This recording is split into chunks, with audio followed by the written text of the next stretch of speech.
Assalamualaikum warahmatullahi wabarakatuh. Selamat siang, salam untuk semuanya. Di sini saya Widya Mimastail dari Jurnalistik ingin mewawancarai Ibu Martina Maya Bubun Sarjana. Oke, terima kasih. Apa kabar Ibu? Kabar baik. Jadi di sini kami akan membahas tentang materi yang tadi Ibu Martina bahas. Ada beberapa pertanyaan yang kami bawa. Yang pertama, bagaimana perasaan Ibu setelah membawa materi hari ini? Jadi secara pribadi saya sangat senang. Saya sangat senang dan bangga. Pertama karena saya diberi kepercayaan untuk membawakan materi ini. Walaupun sebenarnya pengetahuan saya tentang Nadi Cakmas itu belum terlalu dalam, tetapi saya dipercayakan oleh SMA 1 untuk membawakan materi untuk kegiatan penguatan pendidikan karakter di sini pada P5-nya. Sehingga saya sangat senang dan bangga sekali. Bangga juga karena semua anak ini mereka merasa bersemangat, antusias untuk mengikuti apa yang saya sampaikan, dan bahkan pertanyaan-pertanyaan yang telah disampaikan oleh siswa-siswa di sini menantang saya untuk berpikir lebih dalam tentang siapakah Nadi Cakmas dan perjalanan sejarahnya sampai muncul hukum adat Lampung Ngabal ini. Oke, jadi kira-kira bisa ceritain nggak secara garis besar kisah dari Nadi Cakmas? Ya, baik. Dalam kisah sejarahnya secara lisan maupun tertulis itu di abad ke-15 sampai atau abad ke-16 ada musafir dari Bali bersama istrinya namanya Ratnil dan 4 anaknya Tebtut, Atmaan, Fadir Samai dan Altenidit. Mereka dalam perjalanan dari Bali menuju ke tanah ini, mereka melewati sebelah barat pantai Kei Kecil. Pertama mereka tiba di salah satu tempat yang di situ ada pasir yang indah.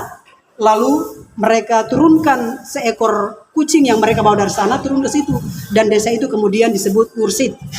Dari Ngursit mereka berlayar ke arah Tatoat, Madua Tatoat, lalu masuk ke satu teluk di kampung kami. Itu teluk itu dulunya nama aslinya Teluk Marangan atau Teluk Marang. Nah, ketika mereka melihat teluk itu, ternyata teluk itu seperti salah satu teluk di Surabaya.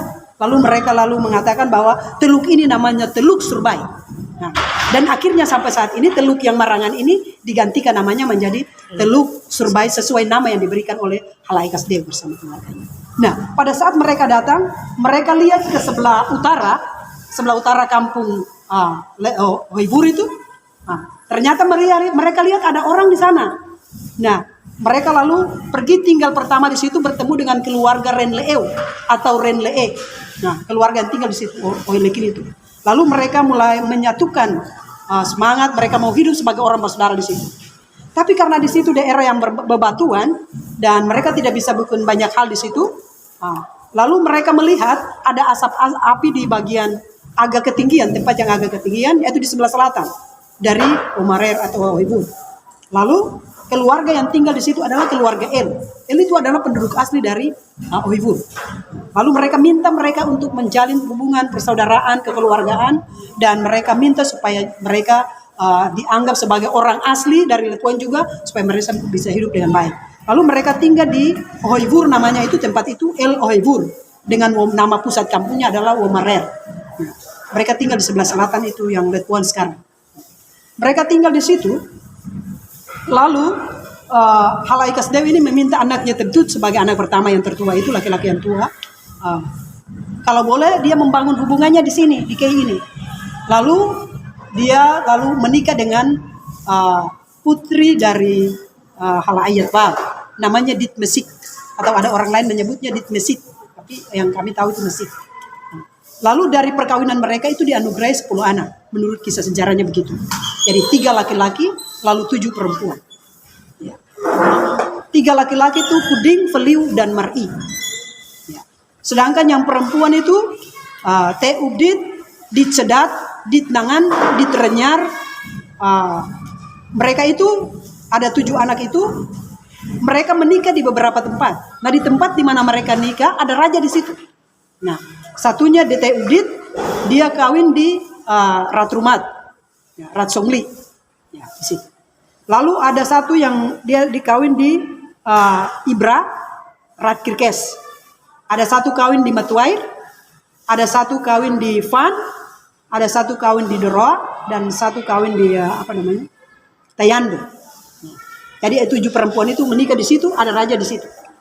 Nah, lalu Nendi Cakmas ini memang sudah dipersiapkan oleh orang tuanya, karena dia punya karakter hidupnya beda, dia punya wibawa juga beda.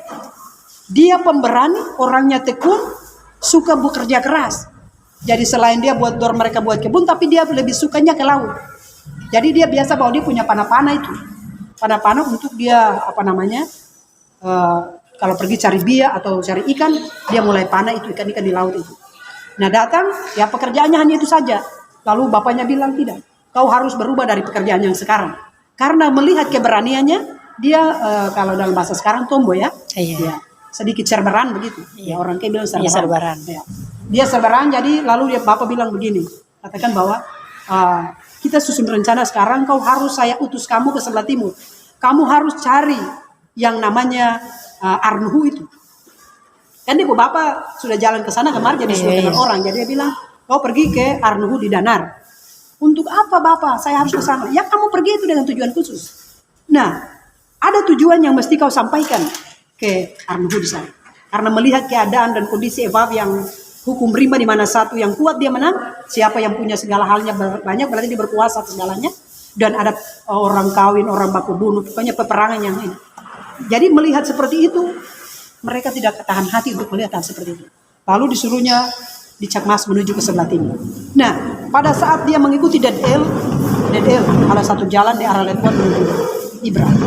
Lalu dia jalan itu jalan potong sampai berdiri di tempat, sampai di Wainit. Nah, setelah sampai di sana dia bertemu lebih dulu dengan itu Nar Ahmad Bun Sutra. Nar Ahmad Bun Sutra itu satu laki-laki ganteng yang berdarah Bali. Ya dia memang Bali. Nah, lalu pertama melihat di Cakmas kan karena jika saking cantiknya, lalu dia mulai tertarik. Bagaimana kalau kita dua hubungan cinta, kita pacaran ya. Tapi setelah di Cakmas tahu bahwa dia memang Bali, dia bilang tidak, kita dua ini orang bersaudara. Kau adalah saudaraku, kita ada di tanah ini, kita dua saudara. Jadi kita bisa boleh ada tanda-tanda saling mencintai atau bahkan kawin, boleh. Tapi kita dua membantu supaya apa yang saya jalankan ini, misi yang saya jalankan itu. Lalu mereka di Cakmas berjalan ke Danar. Nah sampai di Danar, dia temu laki-laki ini sudah yang sebenarnya dia mau temu, tapi laki-laki ini dia buat penyamaran lagi. Dia sementara buat sampan, tapi dia bilang tunggu karena kan buat sampan artinya dia punya pakaian, dia punya actingnya sedikit agak sedikit. Jadi dia keluar lalu dia mulai pakaian bikin baik lalu semua lengkap baru dia datang. Saya sudah Arnuhu. Kita tadi sudah ketemu. Ya iya kan saya sudah kembali kita dua cerita. Lalu dia mulai bercerita apa yang terjadi dalam perjalanan itu. Dia bilang bapak saya minta saya ke sini karena memang kita punya keahlian di wilayah ini begini-begini. Nah, kita harus buat sesuatu. Lalu setelah tinggal beberapa lama dengan Arnuhu, dia balik lagi ke Hebur untuk menceritakan segala hal yang terjadi di tengah jalan, bahwa ada gangguan keamanan, dia jalan tidak nyaman, dia punya perbekalan, diambil, dirampok, habis-habisan, malah dia juga diganggu. Lalu bapaknya bilang begini, kalau begitu kita panggilkan Marinho. Marinho itu orang yang kasih pengumuman itu. Marinho datang, namanya Bal. Marinho itu nama Bal. Bal datang, lalu Bal bilang kalau begitu kita rencanakan bahwa dia pergi itu dia harus bawa daun kelapa putih. Ya. Daun kelapa putih itu tidak diambil sembarang daun kelapa, tapi ada satu pohon kelapa yang dia punya buah itu merah. Yang biasa orang pakai itu rinin itu, rinin. Lalu ambil daun itu di namanya satu tempat di antara Letuan dan Ibra itu namanya Oiren. Nah, itu ada pohon kelapa, dia ambil daun kelapa itu turun, lalu karena Bal yang tidak pergi ambil, dia suruh adiknya Warin. Bal punya Warin, artinya adik dari Bal. Dia mengambil daun itu lalu dia menganyam lalu taruh di atas telurnya Cakmas dengan maksud bahwa dia sasi. Bahwa dia tanda larangan bahwa tidak boleh ambil apapun yang ada dalam dia punya selo atau yafar.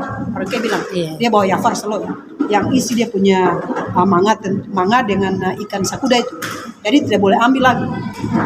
Jadi dibawalah itu dan mereka jalan bersama-sama ke sana. Lalu mereka pergi lalu dengan Nar Ahmad Bun Sutra, mereka berjalan menuju ke Arnuhu. Maksudnya untuk mau mengatakan balik lagi hal-hal yang dipesan oleh ayahnya. Maksud kedatangannya. Maksud gitu. kedatangannya. Jadi setelah naik sampai ke sana, Armuhu bilang kalau begitu begini, kita undang unrat, hilah-hilah, ya dari kiai kecil besar semua kita harus kumpul, termasuk Narayana Sutra, Bapak Raja Tebtut, Jangra, di Comar semua kita berkumpul untuk apa? Yang orang kiai bilang maduvun, atau ada musyawarah besar begitu, musyawarah akbar, untuk sama-sama membahas ini supaya Tebtut raja pertama itu dia mau mengatakan semua hal, semua rencana dan tujuan apa yang kenapa Nandi Cekmas harus pergi ke sana, itu tujuannya apa, harus disampaikan supaya semua forum itu tahu. Nah, karena kan di Cekmas dalam perjalanan kan dia menunggangi kerbau yang dari kampungnya ke sana. Jadi orang bilang oke, kita mau buat satu hukum ini. Hukum itu memang sudah ada, sudah rencanakan, hanya mau diproklamasikan di sana. Maka kerbau tunggangan dari Nandi Cekmas itu harus menjadi korban. Dia sembeli, lalu bagi kepada 9 wilayah. Ya, 9 wilayah itu, lalu darah yang mengalir dan pengorbanan dari kerbau ini menjadi tanda bahwa hukum larvul atau hukum darah merah itu mulai diproklamasikan menjadi hukum. Pada hari itu juga, pada saat pembelian itu. Nah, hukum itu. Nah, semua yang duduk itu merasa belum lengkap. Karena kan ada perjalanan selanjutnya di mana Al-Ayosdeo pergi lalu dengan Jangra, dengan putrinya di Comar, Bali. Mereka juga ada dalam sidang raya waktu itu untuk adanya hukum larvul Ngabali. Lalu mereka ke Lero Elim sana, kan bawa 30 tombak dari Bali. Ditancapkan pada satu pohon beringin di udar Lero Elim, di sebelah selatan ke sana. Kampungnya agak ke laut itu. Di laut. Lalu tombak itu, lalu mereka ambil ikan paus besar. Oh iya. Ikan paus besar, lalu mereka sembeli juga. Sembeli ikan paus itu lalu dibagikan ke 5 wilayah. Ya. Lalu dari pengorbanan, penyembelihan ikan itu dibunuh dan dibagi itu, maka diproklamirlah hukum Ngabal. Nah, setelah diproklamirkan sana, lalu mereka punya maduvun lagi untuk menyatukan dua hukum itu menjadi satu kesatuan yang utuh. Tidak boleh pisahkan antara larvul dan Ngabal. Karena dua-duanya semua sama. Maksudnya dia membahas hal-hal khusus menyangkut kehidupan orang kaya yang dengan hukum ini dia menata kembali kehidupan yang sudah kacau penuh peperangan itu menjadi pendamaian kembali supaya ketong kaya ini hidup sebagai orang bersaudara yang penuh kedamaian. Maka lalu disatukanlah dua hukum itu menjadi larvul Ngabal. Nah, Ngabal artinya tombak Bali. Karena di bawah tombak tadi lalu ditancapkan pada pohon beringin itu. Sedangkan larvul artinya darah merah, Ngabal artinya tombak Bali. Nah, disatukanlah menjadi hukum larvul Ngabal yang kemudian sudah mengatur peradaban Kei sampai saat ini. Dan kita yang generasi sekarang ini sudah mendengarnya dan diharapkan untuk kita ikut hukum itu. Jadi itu mungkin cerita singkat tentang perjalanan di Cekmas dan juga perjalanan di Comar supaya menghadirkan proklamasikan adanya hukum larvul. Oke, jadi dari cerita yang tadi saya jadi penasaran tentang keturunan langsung dari Nedi Sakmas. Apakah sampai sekarang masih ada keturunan dari Nedi Sakmas? Ya baik. Sampai sekarang keturunan Nedi Sakmas belum punah. Seluruh marga Inuhan. Marga Inuhan itu ada 4 bagian. Dia punya rin. Ada 4 rin. 2 rin hidup di Wab, 2 rin hidup di Lekwa. Kalau ada yang melihat Pastor Budi Inuhan, pandanglah dia seperti orang Bali. Itu turunan lurus. Langsung turunan dari lurus dari Nandi Cekmas. Karena laki-laki yang 3 orang tadi itu, anak dari Tebtu tadi ada 3 orang itu. Nah, itu punya keturunan. Jadi keturunan Inuhan, semua yang bermarga Inuhan adalah keturunan. Kalau kenal Bapak Emang Inuhan yang di kantor perhubungan, Pastor Budi Inuhan, lalu keluarga Inuhan yang lain yang tersebar ada di Nusantara ini ada.